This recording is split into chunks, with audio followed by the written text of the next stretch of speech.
आगे बढ़ना है। तो पिछले क्लास में मैं इंट्रोडक्शन ऑफ पॉलिनोमियल्स जो चैप्टर 2 है उससे संदर्भित जो बेसिक कॉन्सेप्ट है उस पर चर्चा मैंने किया था।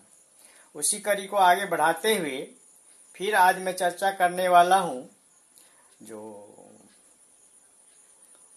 Zeros of polynomials and their coefficient, relation between zeros of polynomials and their coefficients। तो इसका जो रिलेशनशिप है पोलिनोमियल्स का, जीरोज का और उसके कोफिशिएंट्स का, इसका रिलेशन पे चर्चा करेंगे।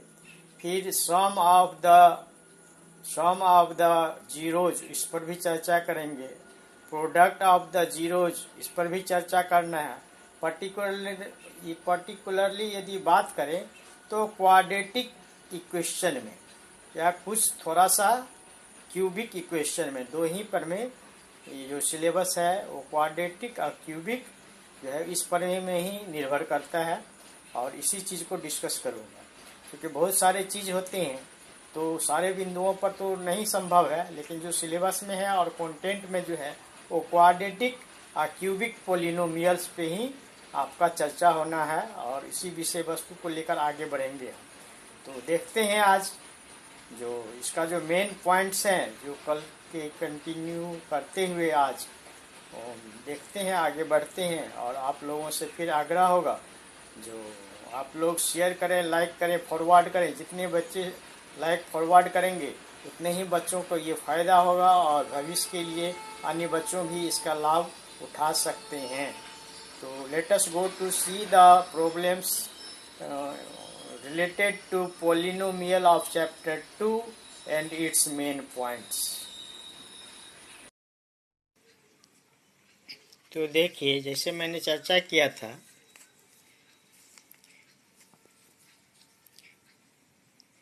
relation between the zeros and coefficient of a polynomial।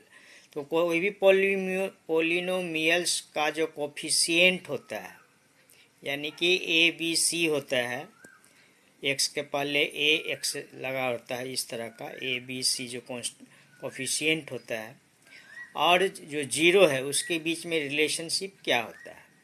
तो relation between the zeros and the coefficient of A polynomial.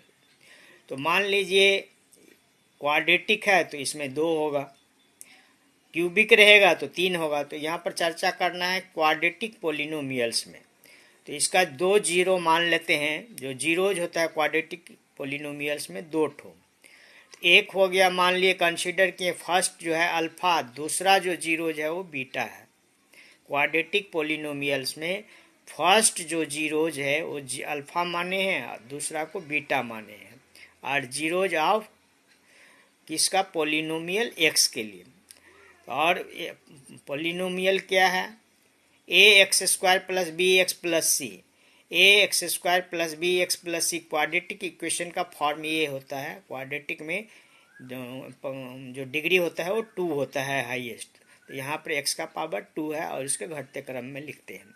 तो ये क्वाड्रेटिक इक्वेशन है। तो इसका जो जीरोज हुआ मान लेते हैं, कंसीडर करते हैं 2 जीरोज होगा तो पहला अल्फा दूसरा बीटा। तो इसका सम क्या होगा, क्वाड्रेटिक इक्वेशन अल्फा और बीटा का सम के बाद हम चेक करेंगे तो alpha plus beta some of zeros, इसके लिए फार्मूला होता है -b/a, -b/a। इसको याद रखिएगा हमेशा के लिए। Alpha plus beta some of zeros that means alpha plus beta -b/a। तो इसका -b कहाँ से आया, कोफिशिएंट ऑफ x है दूसरा टर्म का, और a कहाँ से आया, कोफिशिएंट ऑफ x² का फर्स्ट टर्म का। तो ये -b/a। बोलिएगा ये b माइनस कहाँ से b आ गया, तो जो कोफिशिएंट ऑफ x है ये जो मल्टीप्लाई है उसको हम लोग b मानते हैं। जैसे ax² plus bx plus c, तो ax² a के लिए हुआ कोफिशिएंट, x² के लिए a और x के लिए b। और यहाँ पर माइनस रखता है, सम में माइनस बी बाई ए। उसी तरह यदि प्रोडक्ट निकालना है आपको, प्रोडक्ट निकालना है, देखिए प्रोडक्ट ऑफ द जीरोज, इसका होता है आपका C by A. Product of the zeros alpha into beta that is C by A. तो सी क्या हो गया, constant term A X square plus B X plus C. तो जो सी है वो कांस्टेंट टर्म है, तो कांस्टेंट टर्म सी हो गया ऊपर में, और नीचे में coefficient of x square. X square क्या चीज से मल्टीप्लाई है, ए से, तो कोफिशिएंट ऑफ एक्स स्क्वायर ए। तो product of zeros quadratic equation के लिए सी बाई ए, और सम होता है माइनस बी बाई ए। इसको हमेशा के लिए एकदम याद रख लीजिए, माइनस बी बाई ए और सी बाई ए। ये हो गया सम के लिए, ये हो गया आपका प्रोडक्ट के लिए, किसमें, क्वाड्रेटिक इक्वेशन में, क्वाड्रेटिक पोलिनोमियल में। अब फॉर क्यूबिक पोलिनोमियल की बात करें तो इसमें 3 होगा आपका zeros, if alpha beta gamma are zeros of P X को पोलिनोमियल है। जैसे कि यहाँ पर क्यूबिक है तो हाईएस्ट पावर यहाँ पर डिग्री हो गया 3, ए का power 3 plus B X square plus C X plus D. तो ये 4 टर्म होगा क्यूबिक वाला में। इसका जो जनरल फॉर्म होता है क्यूबिक पोलिनोमियल का, A X cube plus B X square plus C X plus D. तो ये हो गया आपको क्यूबिक पोलिनोमियल्स। तो इसका जो जीरोज होगा वो 3 होगा, 3 तो जीरोज होगा। तो उसको कंसीडर किए अल्फा बीटा और गामा। तो इसका सम क्या होगा, alpha plus beta plus gamma, sum of zeros minus B by A. इसमें भी वही होता है, माइनस बी बाई ए। और इसका यदि तीन इसका प्रोडक्ट आएगा तो तीनों प्रोडक्ट का सम सी बाई ए। क्यूबिक पोलिनोमियल्स में तीनों प्रोडक्ट का सम होगा सी बाई ए। सी का मतलब कोफिशिएंट एक्स मल्टीप्लाई है सी से, और एक्स क्यू का मतलब हुआ जो फर्स्ट टर्म है उसका कोफिशिएंट ए है। अब ये तीनों प्रोडक्ट का सम है, यहाँ सम है, यहाँ प्रोडक्ट का सम है तीनों का, यहाँ तीनों का प्रोडक्ट है, product of zeros minus D by A. ये याद रखिएगा, इसमें माइनस डी बाई ए, बाकी सब तो minus B by A, C by A, minus B by A, और यहाँ पे थोड़ा सा चेंज हो रहा है, minus D by A. D हो गया कांस्टेंट टर्म, और जा करके ये वाला डी है यहाँ पर देखिए, ये डी हो गया कांस्टेंट टर्म, और एक्स ये तीसरा टर्म का सी हो गया आपका कोफिशिएंट एक्स का, एक्स स्क्वायर का बी है कोफिशिएंट, एक्स क्यू का ए है कोफिशिएंट एक्स क्यू का। तो ये जो फॉर्मेट होता है उसका ए बी सी कोफिशिएंट, इसको हम लोग लेके चलते हैं।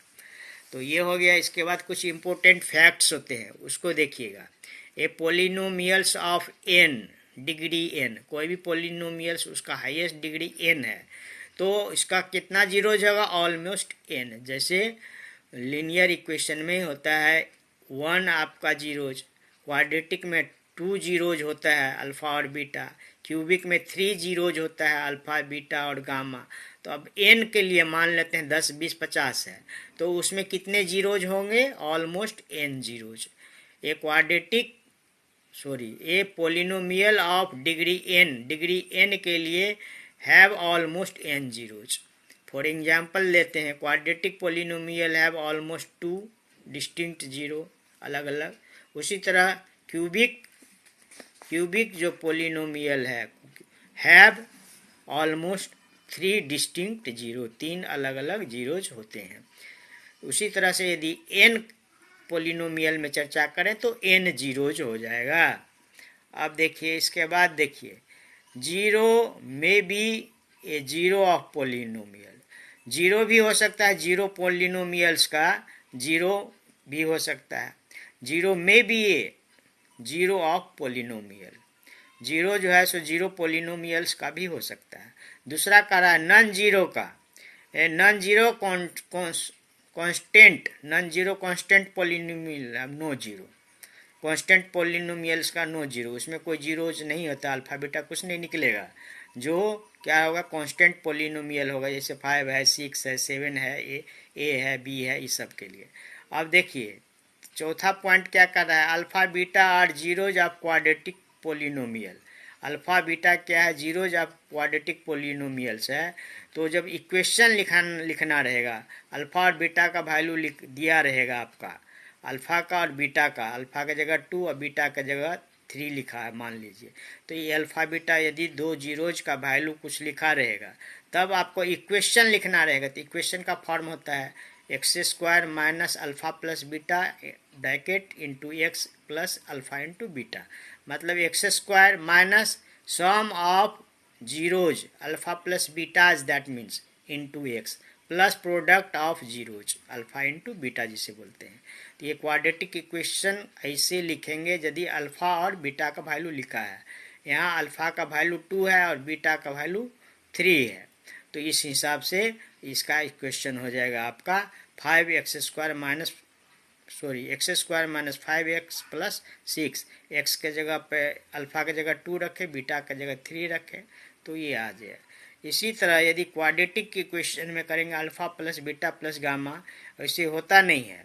तो इसके लिए इक्वेशन क्या हो जाएगा आपका, एक्स क्यूब माइनस में alpha plus beta plus gamma, 3 zeros है तो अल्फ़ा बीटा गामाज हो गया। X square plus alpha into beta plus beta into gamma plus gamma into alpha और bracket close X minus alpha into beta into gamma. तो ये equation हो जाएगा। यदि 3 जीरोज क्यूबिक के लिए रहेगा तब इक्वेशन ये होगा। और यहाँ पे अल्फ़ा का वैल्यू 1 रखेंगे, बीटा का 2 रखेंगे और गामा का 3 रखेंगे, तो ये इक्वेशन बन रहा है एक क्यूबिक पोलिनोमियल्स का। उसी तरह यदि हम बात करें ग्राफ ऑफ लीनियर पोलिनोमियल्स का, ग्राफ ड्रॉ करते हैं, ये लीनियर है तो इसका स्ट्रेट लाइन ही बनता है। कोई भी लीनियर इक्वेशन रहेगा, लीनियर पोलिनोमियल रहेगा, उसका ग्राफ ड्रॉ करेंगे तो स्ट्रेट लाइन होगा। इसीलिए इसका नाम भी पड़ा है लीनियर पोलिनोमियल, क्योंकि इसका ग्राफ बनता है स्ट्रेट। तो इसका इक्वेशन हुआ ax प्लस बी। उसी तरह क्वाड्रेटिक पोलिनोमियल जैसे ax square plus B X plus C है, ये क्वाड्रेटिक पोलिनोमियल्स है। तो इसका जो ग्राफ बनता है, यदि ए मतलब एक्स स्क्वायर का कोफिशिएंट ए है, ए का वैल्यू 0 से बड़ा होगा, जनरली बड़ा ही होता है 0 से, तब क्या हो जाएगा, इसका शेप यू शेप में बनेगा। इसका ग्राफ जो पैराबोला बनेगा, और जिस पैराबोला का मतलब यू शेप में बनेगा। और उसी में यदि ए का वैल्यू 0 से छोटा हो जाएगा, मतलब ए का वैल्यू -1 -2 यहाँ पर लिखा जाता है। यदि मान लीजिए -2x स्क्वायर, जैसे -2 लिख देते तब ये केस आ जाता है आपका। इसका क्या होगा, डाउनवर्ड्स लाइक ये जो पैराबोला है वो क्या हो जाएगा आपका अपोजिट ऑफ यू। जब इसका ए का value less than 0, greater than 0 रहेगा तब यू बनेगा, इसका पैराबोला शेप में बनेगा, और जिसको यू बोलते हैं क्वाड्रेटिक इक्वेशन के लिए। उसी तरह से पोलिनोमियल पी एक्स को लेते हैं, डिग्री n प्रोसेस है तो इसका ये ऑलमोस्ट n टाइम्स होगा। इसी तरह से ग्राफ यदि ग्राफ ऑफ पी एक्स को पोलिनोमियल है, यानी कि लीनियर है, स्ट्रेट लाइन है, विच intersect x axis exactly 1 point. तो लीनियर का जो इक्वेशन है या लीनियर जो पोलिनोमियल है जिसका फॉर्म होता है ए एक्स प्लस बी, तो इसका जो बनेगा वो ग्राफ कैसे बनेगा, एक्स एक्सिस पर में ये 1 पॉइंट पे इंटरसेक्ट करता है, जैसे यहाँ पे दिखाया गया है। ये हो गया एक्स एक्सिस, अब पॉइंट यहाँ पर ये इंटरसेक्ट करेगा, यानी कि एक हो गया कोऑर्डिनेट -b/a और दूसरा 0। तो 0 हो गया हाइट, ऊपर वाला वाई एक्सिस 0 और एक्स एक्सिस में माइनस है, इसलिए इधर आया लेफ्ट साइड में, तो -b/a। तो ये हो गया आपका लीनियर पोलिनोमियल का जो ग्राफ बनता है वो एक्स एक्सिस पर इंटरसेक्ट करता है, और इसका जो जीरोज होता है -b/a होता है। तो आज का क्लास यही समाप्त करता हूँ। इसको देखेंगे, समझेंगे और नोट्स तैयार कर लेंगे आप लोग सभी लोग। तो आज का ये इम्पोर्टेंट पॉइंट्स जितने हैं या रिलेशन बिटवीन जो जीरोज का है, इस चीज़ को आप लोग समझ करके नोट्स तैयार करेंगे, और फिर आगे देखते हैं नेक्स्ट क्लास में क्या होता है। तो यहाँ से स्टार्ट हुआ है relation between zeros and coefficient of polynomials. तो इसमें अल्फ़ा बीटा जीरोज है, मान लीजिए पोलिनोमियल्स क्वाड्रेटिक का फॉर्म में, तो उसका क्वाड्रेटिक का ही चर्चा किए हैं और क्यूबिक का, दो का। तो एक हो गया क्वाड्रेटिक का और दूसरा हो गया क्यूबिक पोलिनोमियल्स का, जो इम्पोर्टेंट पॉइंट्स है। इस चीज़ को आप लोग देखेंगे, समझेंगे और नोट्स तैयार करेंगे तो कोई दिक्कत नहीं है। यदि आपको दिक्कत हो तो स्क्रीनशॉट लेकर के नोट्स तैयार कर सकते हैं।